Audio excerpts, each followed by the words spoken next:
खुलुमबाय बे समाव बडलेण्ड इंखं टेलिभिजननि स्टुडिअ आं मिथिका नार्जारी दिनै मोनाबिलिनि गाहाय रादाबफोराव दङ। पुलिसआ जौ लोंनानै खामानि मावनो मोननाय नङा, मोजां खामानि मावि पुलिसखौ बिदाय होगोन बुंदों डिजिपि। लामदिं जंसनाव लाख लाख रांनि थफ्ला बोखांदों। आसाम सरकारा ब्राइट स्टार इनभेस्टमेन्ट प्राइभेट लिमिटेडजों गोरोबथा खालामबाय। हाइलाकान्दियाव 340 बेग इउरिया हासार हमदों। गसाइगाव गुवाबारियाव सासे सुबुङा रेलजों दानजादों। फरायसाफोरखौ सोलोंथाइ बिथिङाव दावगाहोनायनि थांखिजों 64 नं एसएसबिनि मावबादा। मध्य प्रदेशआव गोख्रों लामा जाब्रथाय, सा 10 नि जिउ खहा आरो सासे गोब्राब जोखोम। अदालगुरिनि गरुवाजाराव मैदेर फिसानि दुखुनांथावै थैनाय मैदेर फिसानिफ्राय होखारनो हायाखै बिमाखौ। दानिया फैदो आबुं रादाबाव।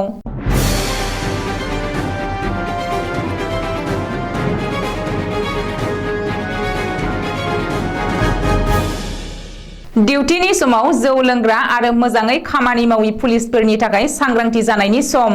डिउटिनि समाव जौ लोंग्रा आरो मोजाङै खामानि मावि पुलिसफोरखौ नाखि लागायनो थाखाय आसाम पुलिसआ मोनसे गेदेर थांखि लादों। सासे पुलिस जवाना डिउटियाव थानाय समाव जौ लोंनो मोननाय नंला एबा जौ लोंना खामानि मावनो हानाय नंला। जौ लोंनानै गाज्रि आखु बाहायग्रा आरो मोजाङै खामानि मावि पुलिसफोरखौ बिदाय होगोन होननानै खौरांगिरिनि सिगाङाव रोखायै फोरमायदों आसाम पुलिसनि डिजिपि भास्कर ज्योति महन्तआ। बबेखानि रायजो राजानि खाबुनि थाखाय सासे पुलिसनो जा खामानिखौ होदों बेखौ साफ्रोम पुलिसआ दानिफ्राय मोजाङैनो मावफुंनांगोन होननानैबो भास्कर ज्योति महन्तआ बुंदों। मख'नो गोनांदि मैया बृहस्पतिबारखालि गिबि मन्त्रि डक्टर हिमन्त बिश्व शर्माया आसाम पुलिसनि गोजौ थाखोनि बिबानगिरिफोरजों मोनसे जर'खा मेल जथुमो आरो बे मेलावनो डिउटि समाव जौ लोंग्रा आरो मोजाङै खामानि मावि पुलिसफोरनि हेंथायै बे थांखिखौ लानाय जायो। बेनि अनगायैबो बे सावराय जथुमाव माखासे थांखिफोर लाजायो। बबेखानि पुलिस बिफाना 2-3 बोसोर गोजाम केसफोरखौ बोखांनानै लाफिननायनि थाखाय गोदान एसअपिनि लाहार फाहार खालामदों, जाहाथे पुलिस थानाफोराव खामानिनि बिबाना बाङाइ जायो होननानैबो डिजिपिआ खौरांगिरिनि सिगाङाव फोरमायदों। लामदिं जंसनाव लाख लाख रांनि थफ्ला। लामदिं जंसनाव खारफुनाय रेलगारिनिफ्राय बोखांनो हादों लाख लाख रांनि थफ्ला। आरपीएफनि सीआईबी, एसआईबी आरो रेलवे पुलिसआ थांनाय मोनाबिलिनि 8:30 रिंगासोआव जाथाय अपारेशन खालामनानै लामदिं जंसनाव खारफुनाय रेलगारिनिफ्राय लाख लाख रांनि थफ्लाखौ बोखांनो हायो।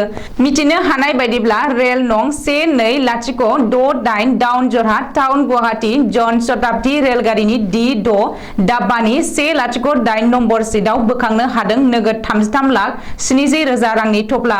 रेलवे पुलिसनि सुलुङाव फोरमायथिनाय बायदिब्ला शर्मिला माहातु मुंनि सासे आइजोआ बे लाख लाख रांनि थफ्लाखौ डिमापुरनिफ्राय गुवाहाटी फारसे लाबोदोंमोन। नाथाय गुवाहाटी सौफैनायनि सिगांनो लामदिंआव लाबोखुमानाय लाख लाख रांखौ रेलवे पुलिसआ बोखांनो हायो।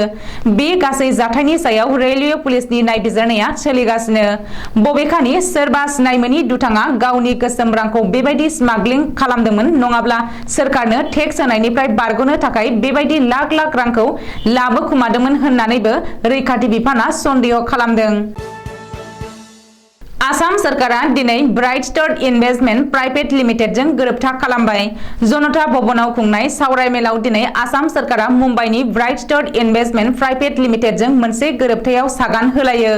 बे हाबाफारियाव बाहागो लादोंमोन आसामनि गिबि मन्त्रि डक्टर हिमन्त बिश्व शर्मा, सावस्रि मन्त्रि केशव महन्त आरो ब्राइट स्टार इनभेस्टमेन्ट प्राइभेट लिमिटेडनि बिबानगिरिफोरा।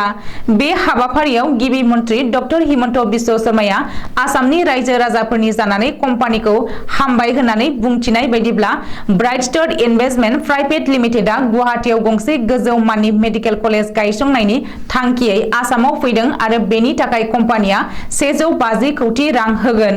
गिबि मन्थ्रिया बुंबावनाय बायदिब्ला प्रागज्यतिष मेडिकेल कलेज मुङै गुवाहाटी नोगोरमायाव गुबुन गंसेबाव मेडिकेल कलेजनि खामानिया गोख्रैथिजों सोलिगासिनो दङ। बे मेडिकेल कलेजनि सेथि केम्पासआ गोजाम खाला फाहाराव एबा आथिखालनि नीलाचल नोगोराव थागोन आरो नैथि केम्पासआ पुलिसफोरा महेन्द्र महन चौधुरी हस्पिटालाव थागोन। मख'नो गोनांदि बे गोदान मेडिकेल कलेजाव सुपार स्पेशलिटिनि सायाव बांसिनै नोजोर होनाय जादों होननानैबो गिबि मन्थ्रिया फोरमायदों। बबेखानि आसाम सरकारजों गोरोबथा खालामनाय समावनो ब्राइट स्टार इनभेस्टमेन्ट प्राइभेट लिमिटेडआ गिबि मन्थ्रि डक्टर हिमन्त बिश्व शर्मानि आखायाव 5 कोटी रांनि चेक गथायो। हाइलाकान्दियाव सुराङै लाबोनाय गोबांथार बिबांनि इउरिया हासार हमनो हादों। सुलुङाव फोरमायथिनाय बायदिब्ला स्रोद सुलुंखौ बिथा खालामनानै हाइलाकान्दी पुलिसआ थांनाय हराव अपारेशन खालामनानै AS 25B2671 नम्बरनि ट्राकनिफ्राय आयेन बेरेखायै लाबोखुमानाय 340 बेग इउरिया हासारफोर हमनो हायो। पुलिसआ हमनो हानाय इउरिया हासारफोरखौ हाइलाकान्दी जिल्लानि सालसापरानिफ्राय मिजोरामाव आयेन बेरेखायै लांगासिनो दंमोन। बबेखानि सुराङै मिजोराम फारसे हासार लांखुमानाय ट्राकनि ड्राइभारखौबो पुलिसआ हमनो हादों आरो हमजानाय ट्राक ड्राइभारखौ सामी उद्दीन लस्कर होननानै सिनायथिनो हादों। ओरैहाय बे जाथायनि सायाव हाइलाकान्दी पुलिसआ नायबिजिरनो जागायबाय होननानैबो सुलुङाव फोरमायदों। गसाइगावनि गुवाबारियाव खारफुनाय रेलगारिजों सौग्रावनानै सासे सुबुङा जाथायसालियावनो जिउ गोमायो। रेलजों सौग्रावनानै जाथायसालियावनो जिउ गोमानाय सुबुंखौ गुवाबारि गामिनि थागिबि गौरांग बर्मननि फिसाज्ला दयानाथ बर्मन होननानै सिनायथिनो हादों। रिपर्ट बादिब्ला बे जाथायनि बागै खौरां मोननाय लोगो लोगो रेलवे पुलिस बिफाना जाथायसालियाव थांनानै गोथै सह'खौ बोखांहोयो आरो दयानाथ बर्मननि सह'खौ पस्टमर्टेम आनजाद नायनायनि थाखाय क'क्राझाराव दैथायहरो। मिथिनो हानाय बायदिब्ला दयानाथ बर्मनआ जुलि लानाया बोसोरसेयानो जास्लाबाखैमोन, नाथाय दिनैनि मोनसे रेल जाब्रबथायाव अबथिरा जिउ गोमाबाय। बाक्सा जिल्लानि सिङाव थानाय निकासियाव भारत भुटान सिमायारि ओनसोलाव रायजो जानाय नखरफोरनि फरायसा फरायसुलिफोरखौ सोलोंथाइ फारसे दावगाहोनायनि थांखिजों 64 नं SSB नि BOP दारागावनि बानजायनाय हाबाफारि थांनाय 31 अक्ट'बरनिफ्राय 6 नबेम्बरसिम गासै भारत नाङैनो सोरखारा जाख्ल'नाय गैयै उदां भारत जौगासार भारत दानायनि थांखिजों बायदि हाबाफारि लादोंमोन। बे हाबाफारिजोंनो सोमोन्दो लानानै 64 नं SSB नि दारागाव BOP आव थानाय कम्पानिनि फायखिफोरा सोलोंथाइ बिथिङाव दावगाहोनायनि थांखिजों निकासियाव थानाय इन्द्रलाल पाठक हिनजावसा गोजौ फरायसालियाव फरायसुलिफोरनि गेजेराव रनसाय लिरनाय, सावगारि बोनाय आरो सोंलु सोंनाय बादायलायनाय हाबाफारिखौ बानजायो, जेराव बे बादायलायनायाव 6 थाखोनिफ्राय 10 थाखोनि फरायसुलिफोरा बाहागो लादोंमोन। बे बादायलायनायनि रनसाय लिरनाय आयदायाव 10 थाखोनि फरायसुलि देबिका मिश्रया सेथि, 7 थाखोनि ममताज बेगमा नैथि, 10 थाखोनि फरायसुलि रिता बराया थामथि बान्थाखौ मोननो हायो। सावगारि बोनाय बादायलायनाय आयदायाव 9 थाखोनि फरायसुलि रिम्पी बेगमा सेथि, 8 थाखोनि फरायसुलि ममताज सुल्तानाया नैथि बान्थाखौ आवग्रिनो हायो। सोंलु सोंनाय आयदायाव 10 थाखोनि फरायसुलि रिता पराल मनीषा देबिया सेथि आरो 6 थाखोनि कविता देबी सामिना बेगमा नैथि बान्थाखौ आवग्रिनो हायो। बे बादायलायनायनि बान्था राननाय हाबाफारियाव SI शिवरामणि ठाकुर, रबिश कुमार आरो SSB नि गोबां फायखिफोरखौ बाहागो लानायखौ नुनो मोनो। मध्य प्रदेशनि बेतुल जिल्लायाव शुक्रबारनि फुङाव गोख्रों लामा जाब्रबथायजों सा 11 हान्थियारिफोरनि जिउ खहा जादों आरो सासे गोब्राब जोखोम जादों। बेतुल जिल्लानि जालार पुलिस थानानि बेन्दोंआव जादों बे जाब्रबथाया। जालार पुलिस थानानि HHO आ फोरमायनाय बायदिब्ला शुक्रबार खालि फुंनि समाव जालांनाय बे गिख्रंथाव लामा जाब्रबथाया गंसे मारुति भेन आरो गंसे बासनि गेजेराव मोगा-मोगि सौग्रावलायनायाव जादों। अदेबानि बासआव रावबो हान्थियारि गैयामोन, नाथाय मारुति भेनआव थानाय गासै 11 सुबुङा जिउ गोमाजोबदों आरो बासनि ड्राइभारा गोब्राब जोखोम जादों।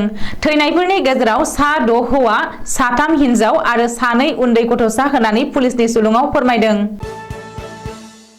उदालगुरि जिल्लानि हरिसिङा सार्कलनि सिङाव थानाय सा गुरुआसार सया बस्तियाव मासे मैदेर फिसानि दुखुनांथावै थैनाय फिसानि खाथियाव दुखुनांथावै बिमानि आराव।